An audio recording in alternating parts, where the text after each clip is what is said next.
Welcome to Hitting Home with Mike and Arif. And today's guest is Sean Morrison, who is president of the Ontario Real Estate Association. Came in as president this year in 2020. And it's been an interesting year so far, I would say, for you, Sean. Nobody for probably the past 100 years has had to deal with a pandemic in their first year as president of OREA. How are things going behind the scenes at OREA? How are you guys adapting to all of this? Well, I'm happy to say that, although it's been a very interesting year to be president so far, that the team that we have at OREA has absolutely stepped up. I mean, they're incredible in their support, whether that be in office or as we are now remotely from home. It's been a very seamless transition, and we've done a lot of good for the 80,000 members across the province. Right. So, Sean, I just wanted to jump in and say, as a provincial association, you represent the Ontario Realtors. Obviously, there are different jurisdictions. There's Toronto Real Estate Board, Barrie has a board, but you also have federal counterparts, being the Canadian Real Estate Association. I just wanted to make sure our audience knows sort of the role you play and who you play with. Yeah, absolutely. We represent the 80,000 realtors in the province of Ontario and the 37 real estate boards in Ontario. So we're the provincial representatives for that, and you're correct. Our federal counterparts are CREA, the Canadian Real Estate Association, and they cover coast to coast in Canada. Right, and you're the guy to ask with regards to this now COVID-19. At the beginning of it, when we first started hearing of it, the market was moving along well. January, February, there was a lot of fear that this might totally crash the market. Time has proven that the demand is still there. There was a bit of a dip. Maybe you can give us some insights, because you're paying attention to all the markets. I'm mostly focused on my own market here in the Barrie area. How overall throughout Ontario has COVID-19 impacted on the real estate market and on consumers? Well, I think early on, as COVID came in, nobody really knew what to expect. So when you saw, tail end of February through to roughly end of May, the market kind of paused for a while. There were some essential transactions that needed to take place, people that maybe were already in transit or had sold a home and absolutely had to buy a home. But for the most part, people stayed home. As far as our membership goes, very, very happy to see the response from the realtors across the province. We put out some guidance. They heeded that guidance very well. And I think that has led to the confidence in the consumer in returning to the real estate market, because they know that Ontario realtors are looking out for their clients and their communities first throughout COVID-19. So we're seeing quite a strong recovery on the buyer side. The seller side may be lagging a little bit more, which is causing a supply and demand issue across the province. Okay, and one barometer there with membership, if the market is soft, you tend to see membership, new member numbers go down, or at least go a little quieter. We haven't seen that through this, have we? No, and by lobbying to maintain our status as an essential service, the government did name us an essential service, which allowed us to continue on those essential transactions. But we also lobbied heavily alongside the Canadian Real Estate Association to ensure that realtors had access to any government programs that were available as well for stimulus, which allowed us to have our membership maintained through COVID-19. And then as we came out into June and the market started to return, we're seeing that the reports from boards are that numbers are pretty steady as far as membership, or possibly even a little bit up from the people that were filtering out of the programs and took this time to get their system set up as part of their business. So Sean, I want to jump in and say, clearly COVID has had a massive impact globally. We all know that. However, if there's one thing that we also know is that while economies may have been forced or practices may have been forced to go into some form of check and figure out how we can move forward yesterday to tomorrow, certainly life itself didn't pause. There are natural cycles. There's birth, there's moving, coming of age and moving out of your parents' home into your own life. There's marriage, there's divorce, there's people who move on in life and die, and there's an estate sale. So those certain elements couldn't go on pause. It's just not reasonable to expect that. And your colleagues or your membership as a profession has done a remarkable job in terms of pivoting. Yes, some people, you saw the ingenuity come out and go into virtual tours, et cetera. Obviously, your industry's been at the forefront in terms of electronic signature and being able to move that way. So that wasn't a massive shift. But obviously, your profession has had to learn how to be dynamic, and I think you've done so very well. I want to push a button with you, though, and get your lobby hat on, if you will. We recently had the Attorney General for Ontario on. He's obviously responsible for court processes and legal transactions and banking. And the provincial government in Ontario has come out to say we're joining the 21st century and making transactions possible, empowering law firms and people to be able to carry on transactions. Where I've got an issue is where the rest of the world hasn't jumped in, I would say federally with banking institutions.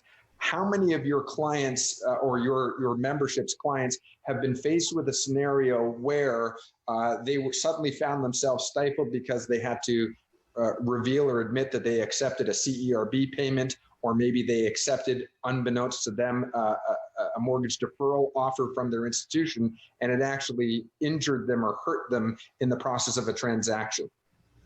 Yeah, that's a really good point. I mean, we've heard from members across Ontario that financing has become infinitely more difficult during COVID-19 for some of the reasons that you had alluded to at the beginning.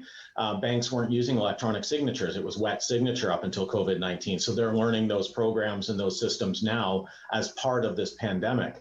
We are seeing that government assistance, or if you were in the hospitality industry, for instance, that it is infinitely more difficult to get financing now than it was pre-COVID-19 because of the uncertainty in the market. So that's certainly something that's happening across Ontario. I don't think I could put it into a percentage for you, but there's a good percentage of the transactions, depending on the client and their background, that are being affected by the banking industry at the moment and the mortgage industry, and the ability to get funds. So what I want to do is just real quick, before we go to break, and we're going to have to go to break in about 30 seconds, I just wanted to find out, what opportunity do you have? How open is the door for your industry to be speaking with your provincial and federal members of parliament to ensure that, okay, we did okay, but we got to do better? And how receptive are they to criticism? I'll be honest, we've worked with the provincial government throughout COVID-19, and the relationship has been fantastic. They really want to seek industry professional knowledge to make good decisions in the industry, and have, basically worked alongside us to develop some of the policies that have come out around, say, banning of open houses and allowing us to maintain an essential service. So from the provincial standpoint, it's been really good. We've been working with COREA alongside the federal partners as well, and the MPs, and are making some headway there as well as far as the programs go. Certainly, we would always be open to the conversation and always open to working with government, because I think if we work hand in hand, we can definitely get to a better place. When we come back from a break, Mike, I know you've got some ideas about commercial real estate. I also want to talk about real estate as an investment and what it's like to be a landlord. But we got to go to break real quick. Stay with us on Hitting Home with Mike and Arif.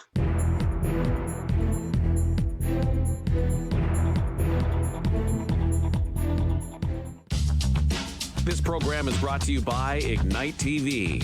Now you're in command. Visit Rogers.com for more details.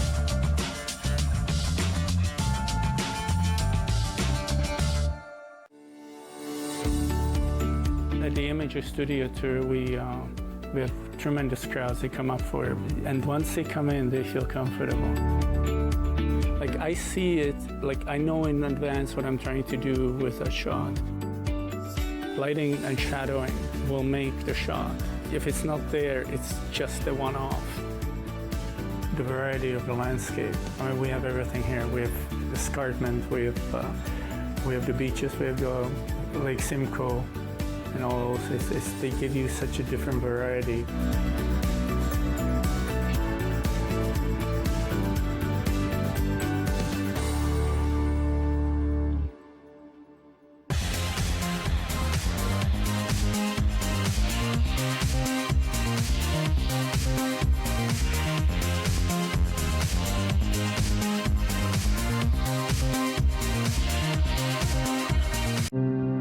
After involving Nuha in this program, she feels very confident. Here you have a lot of opportunity. I learned a lot of stuff, like being kind and I'm more open-minded.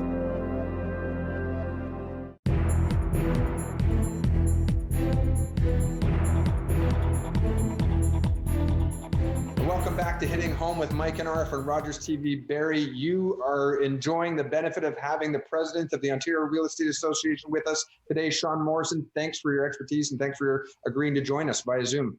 Oh, happy to be here with you guys. Thanks for having me on. Absolutely. So before the break, we were talking about sort of the health of the market as we see it today, certainly in sort of reality 2.0 post-COVID.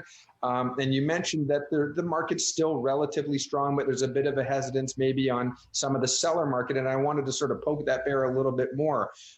Certainly in our area here in Simcoe County, we've recognized some healthy strength in the market, but also the new inventory coming on, and who's gobbling up that new inventory. When you read in the news that commercial or corporate employers are having some success with their employees working from home, and then you can't help but notice that there's a bit of an exodus of people leaving the GTA for fairer pastures, fairer land to live in, getting more house for their dollar, better quality of life, perhaps outside the GTA. Are they the ones who are buying up all of the inventory? And what does that mean for people who might list their house for sale, who are native of Barrie, and will they be able to afford a new house in Barrie? I mean, it's certainly an interesting question. Throughout COVID, we've conscripted some research from Nanos Research. And one of the points that came up in our June research was that roughly about 63% of people that identified as being buyers in the market were open to, or somewhat open to, moving outside of the urban environment and moving into rural or suburb type areas like you're talking about. So there's certainly that thought, and I think that was amplified by COVID. It's always been there. There's been a bit of an exodus to get more value or more space outside of the city for your dollar. We always say drive till you qualify in my area, so you just keep driving out until you qualify for the home you want. But as far as a mass exodus, I don't see that being a root cause. It was certainly amplified by COVID-19 in the way that we've been living in our houses, working in our houses. There are schools, there are refuge, there are vacations right now, all throughout COVID-19. So I think people have been taking a good, long, hard look at what's important in a home for them, thinking maybe this could happen again in the future, or something of that nature, maybe a second wave. So I think what is happening is roughly, I think from our research, I think it was 25% of those surveyed had changed what they wanted in a house based on COVID-19. So I think as to answer your question, people moving out of urban areas might be looking for more space or bigger home for the value. So that might be a catalyst there. And certainly value. And one statistic or note that I heard recently is in the downtown Toronto area, if you're renting a 2-bedroom home, you're paying as much or more than you would be paying within an hour of Toronto, using Barrie as an example, for a mortgage on a 3-bedroom home. So I think once people start to see that and make that comparable, that's encouraging people to move away from the GTA and into areas like where you are in Burlington, Hamilton area, Barrie, heading east to Oshawa, Pickering, Whitby, out that way and beyond. We're seeing that, and we're also seeing the city of Toronto growing at the same time. So there's not a net decrease in population in Toronto. It's an expanding city is what's happening. I guess, Mike, I would ask you the question, though, if I was renting in Toronto, if I'm working in Toronto and I'm renting in Toronto because I have to be close to my office downtown Toronto, but I can now work from home, am I suddenly finding myself able to qualify and telecommute? Drive till you qualify, but you have windows opened up to you now. Suddenly you can look beyond the physical GTA and live wherever. If your work travels with you, then go where you want to be. Go where you can best afford. Why not? So, Sean, as the president of OREA, though, what are you seeing in terms of rental supply and inventory? And is there a shift from renter to buyer, just not in the same actual marketplace? Yeah, I mean, that's actually something that we studied through the Nanos research, and we found that roughly a quarter of those that are renting, identified as renters, said that they are much more likely to buy a house this year than they would have been in years past. That's this year. That's just this year. Yeah, absolutely. Yeah. And, affordability wise, when you look at exactly your point, Arif, that if you can telecommute from Burlington or Barrie, then you don't have to rent the place right downtown unless you want it for convenience. If you work at home, then you, as Mike said, you can work from wherever you are, and right. you have a lot of choices to you. But we did also see a very strong, roughly about 35% of those surveyed that wanted to stay in the urban cores, and they felt that that was where they wanted to be. So there is still a very strong appetite for the amenity that comes along with living in an urban environment, having that walkable neighborhood and those amenities and transit close at your doorstep.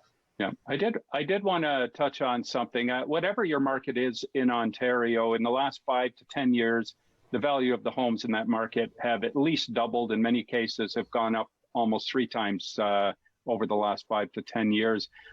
Meanwhile, the average wage has not doubled or tripled in that timeline. So there's a lot more pressure on first-time buyers buying into the market. And with that fragility there, it frustrates me. I've been hearing rumors. Now, again, I must stipulate the rumors. This is not a policy or a plan in place by the government, but there is talk about the idea of taxing equity on your home when you sell. So if you sell a home for $100,000 more than you paid for it, at the moment, that money is yours. You put your hard work into that house. As far as I'm concerned, you deserve that.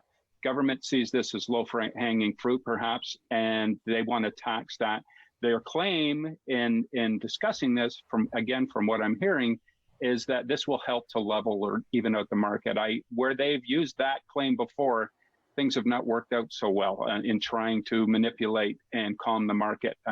My philosophy is leave it alone and let supply and demand work on its own. But what do you think with regards to this? If government was to suddenly start taxing the equity on homes, what do you think the implications of that might be on the market and on the economy, if you have any thoughts on Sean, I'm giving you 45 seconds for that answer, and then we'll come back after the break, and I'm gonna be relentless on my answer. So go ahead. All right, 45 seconds. Okay, here we go. No, I mean, we definitely wouldn't support any taxation on your principal home in that way. I think it erodes value. It erodes people's savings. I mean, currently your house is one of the best vehicles you have to help build funds for retirement.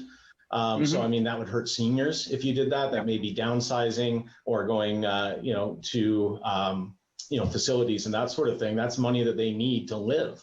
And that's, some people's RRSPs, right, are in their house. So it's a definite investment for people for long-term health, but it also would erode the ability for people to move up. So, that first-time buyer that scrimped and saved and got into their townhouse now wants to sell that townhouse to get a detached home for their growing family. They may not be able to do that because once you take out the fees, the lawyer's fees, land transfer tax, in Toronto, a double land transfer tax, and then you tax the capital gains on top of that, they might not have enough left to make the move. So I think what you're going to do is stagnate the market.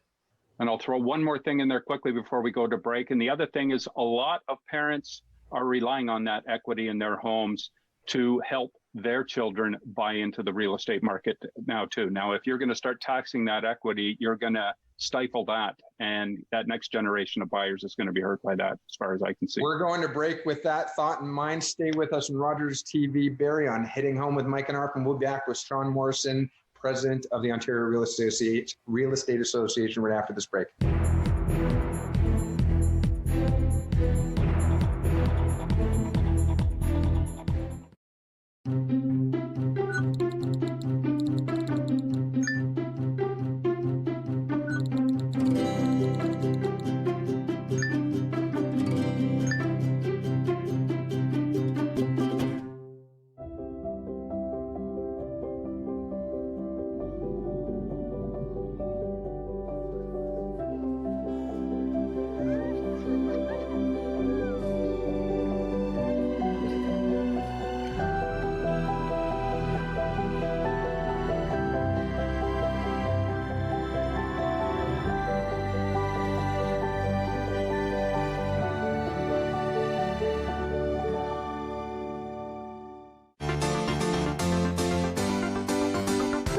last time you used your chair? I've never been able to walk. It's worth the risk.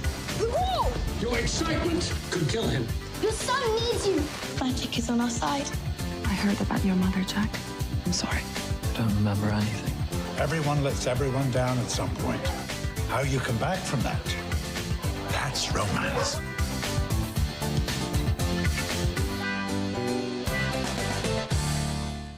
It's so inspiring to know that there's people out there that are willing to help people who've gone the situation that I've gone through. Because of United Way, I'm able to stand in front of you today with a good job that I can actually make something of myself.